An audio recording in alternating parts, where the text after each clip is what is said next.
Hello, my darling. I hope you are well and welcome to episode 4 of the Mpo Maponya podcast. It is my hope and desire that by the end of this episode, you will leave enlightened, enriched, and excited to step into the world as the best version of yourself. A disclaimer before we get started for this episode and all other episodes really on this podcast is to really practice discernment. Be very in tune with yourself to know what resonates with you and take that. Whatever doesn't resonate with you, leave it for someone else. It's not everything that I share or teach that will apply to you. And that's because we are all at different stages in our journey. We are all on different life paths, right? So to the extent that you can, really lean in and take what speaks to your soul and leave the rest for others. In today's topic, I want us to talk about the fact that you are exactly where you need to be right now in your journey.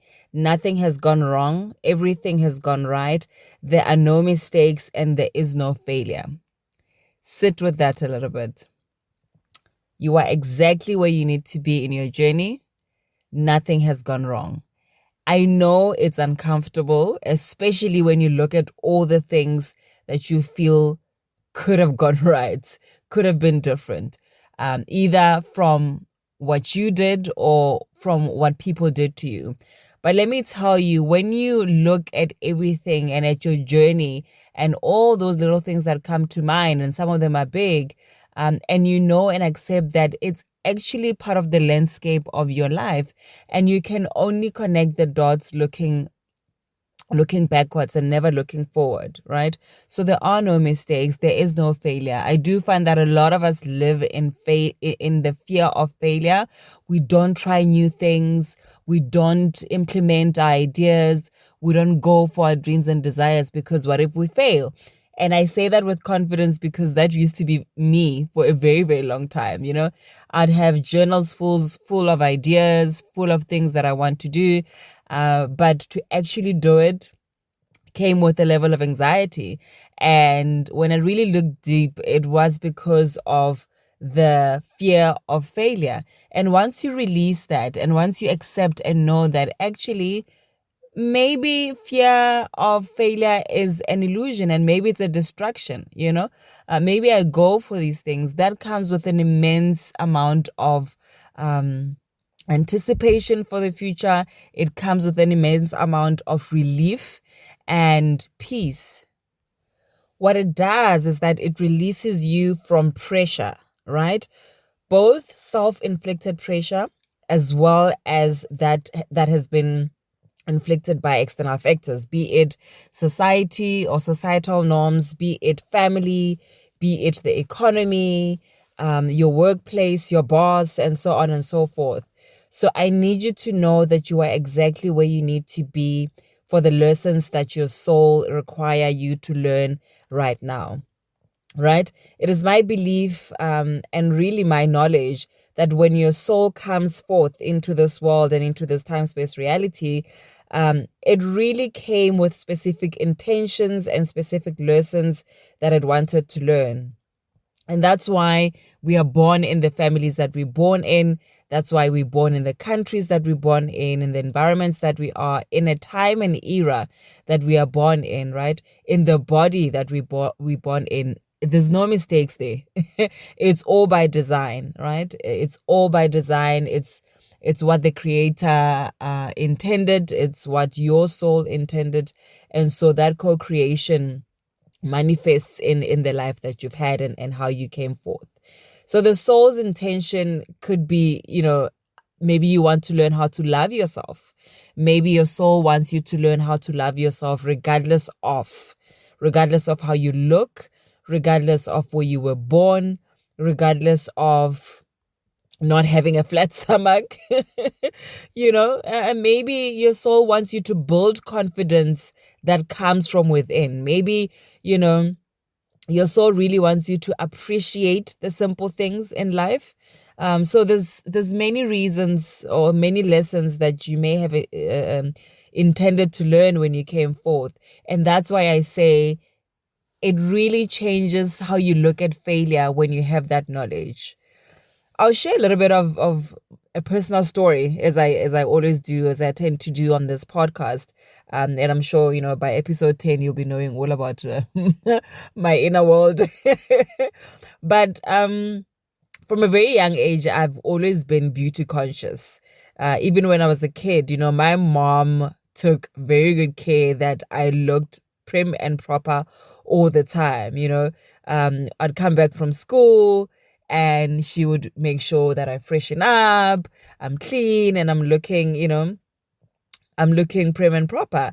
And now, I don't have personal full recollection of all of this, but I remember there used to be a gogo who lived in the front opposite of our house. Bless her soul, and may her soul rest in peace.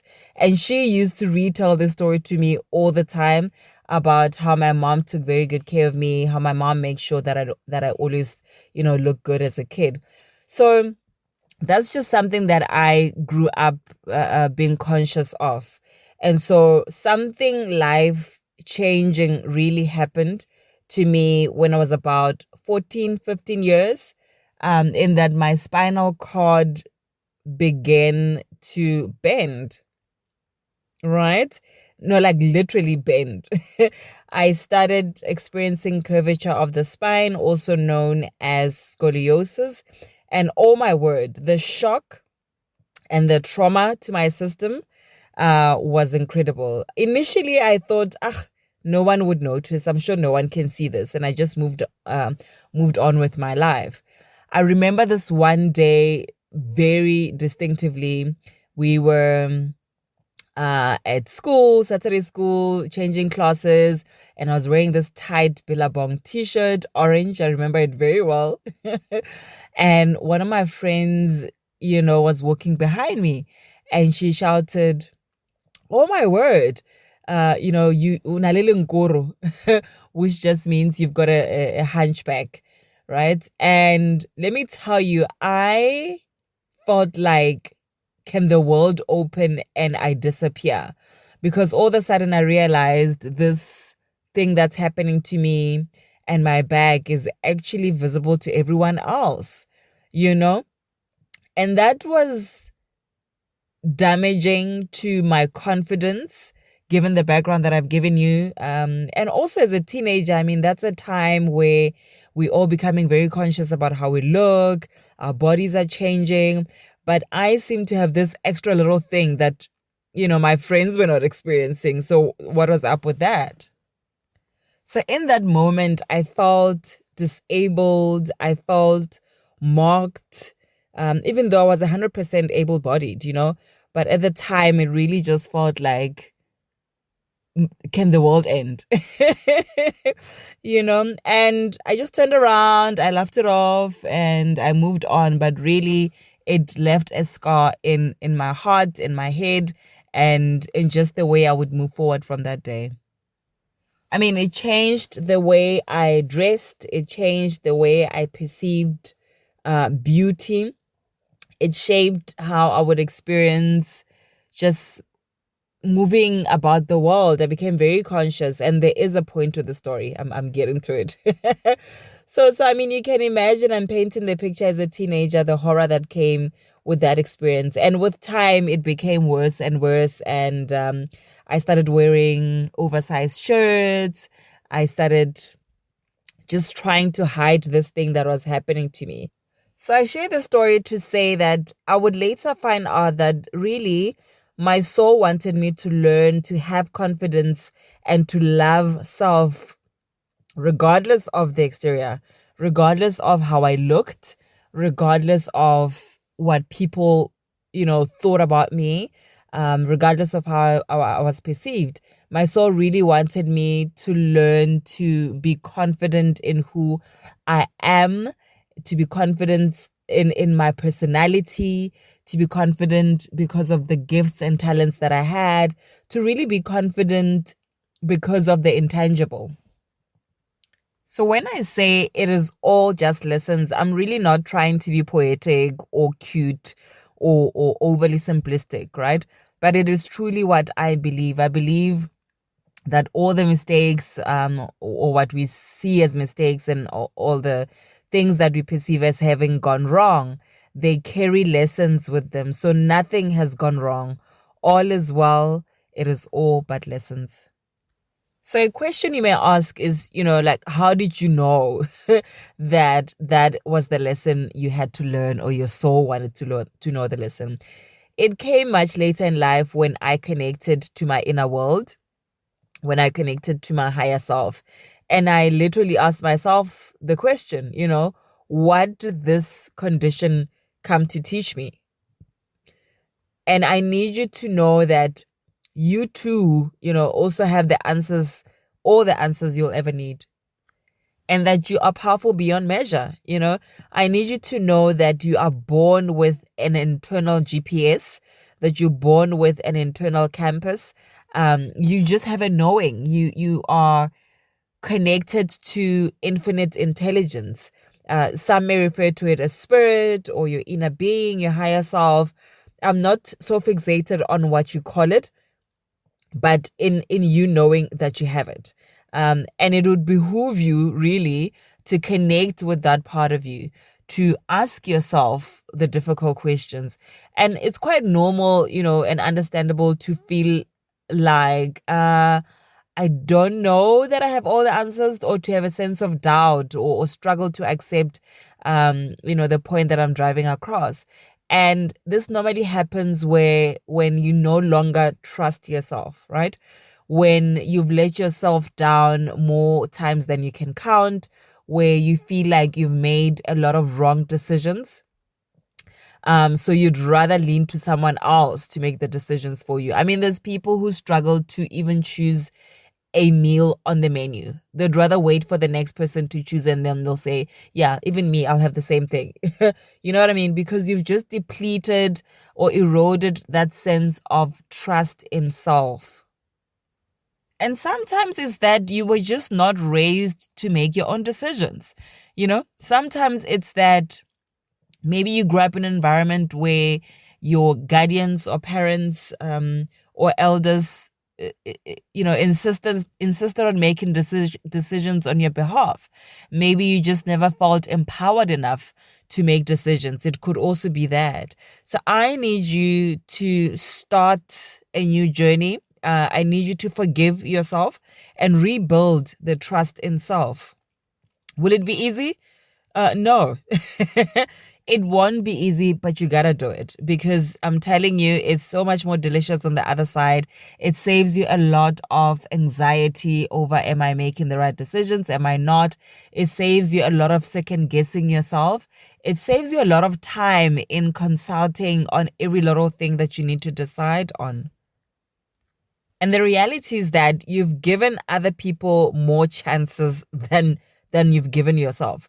You've given people who've sabotaged you more chances. You've given people who've betrayed you more chances than you've given yourself. And so it's time, my love. It's time to bet on you. It's time to give yourself another chance. It's time to rebuild trust in self and begin on a new slate. And so how do you do that? How do you begin on a new slate? How do you begin to rebuild trust in self?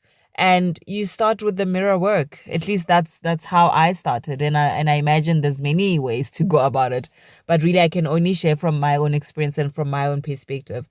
Mirror work is huge. You literally, it's nothing complicated. You literally get in a room and look at the mirror. You look yourself in the mirror and you apologize. I'm sorry that I've not listened to you. I'm sorry that I overrode your voice with other people's opinions. I now know that their opinions are from their own vantage point. Their opinions are from their own point of view. And they're from their own lived life experiences, right? You tell yourself, I'm now ready to value your opinion over anyone else's. I promise to ask you first before I ask anyone else. You literally apologize to yourself. I'm sorry and I love you. And I share a lot of, the idea of mirror work with a lot of people. And one of my friends said to me, you make it sound like it's so easy. I can't even look at myself in the mirror for that long. I rush through it. And it's okay. Just go as far as you can go. I always say go at your own pace. If all you can do is just look in the mirror and cry, do that. And then tomorrow, go 1% more, But it has to be done. You need to start looking at yourself, not just at the exterior, not just at the makeup and the hair, but really take a deep look inside and almost wanting to see that inner being, almost wanting to connect with that inner child and connecting to your higher self. And so that's how I would start, and that's how I started. And then you start making yourself small promises, when you say that you're going to do something, you actually do it. You actually follow through with it. And don't start with grand gestures and grand challenges like 75-day challenges and 30-day this, and I'm not going to eat this for. No. Start with daily small promises to yourself, because you can do that and you can begin to subconsciously build that trust up again. And before you know it, you look back and you actually realize you've flexed your trust muscle. You look back and you realize, actually, I feel safe to make this decision. And so that's my message in this podcast, to really say, all is well. Nothing has gone wrong. It is all but lessons. And when you begin to look at life in that way, when you begin to navigate your journey in that way, after you've done the work of forgiving yourself and beginning anew and rebuilding, I promise you there's a sense of looking forward to life. There's a sense of looking to the future with no anxiety, or at least with less anxiety than you did before. There's a sense of freedom that comes with it. There's a sense of peace to know that, what? I actually, over and above trusting myself, I trust life. I feel supported by life. I trust that the Creator brought me here and is still with me and is still protecting me. I trust that, there's a higher force that will make sure that things are always working out for you, for me, So it really builds up from trust of self to trust of the universe, to trust of life, to trust of experiences. You know what I mean? And then you just flow with ease. And that has really been my experience, to trust that things will always work out for me and that things are working out for me. From something as simple as finding a parking spot every single time I walk into the market, which actually is my experience, because I was like, yeah, no, I like to park closer to the door. So every time I drive in here, there will be a spot. And that's literally always the case, And it may seem like a simple example, but that's where you start. And then you start trusting that I'll always have the financials to carry myself and to support myself, to big things like that, to trusting that when I drive, I'll be protected, to trusting that, I will get the promotion that I'm looking for. And that's a big part then of manifestation. So manifestation is not just writing down your goals and, praying on them and then waiting. A big part of it, is releasing blockages. And this is one of the blockages that's going to help you to manifest the life of your dreams, from big to small, right? So start by building or rebuilding the trust in self. And that's on self-love. If you enjoyed this episode, be sure to like it, to share it. Do be sure to follow me on TikTok and Instagram, Mpomaponya Live. And I'd really appreciate your support. If this podcast is changing your life or your journey in any small or big way, be sure to click the support podcast link in the description box, and send through your gratuity or tips, as it were. And so that I can continue to produce this content and make time to share my thoughts and my experiences with you. I hope this was helpful to yourself, and I'm sending you all my love and kisses. Mwah.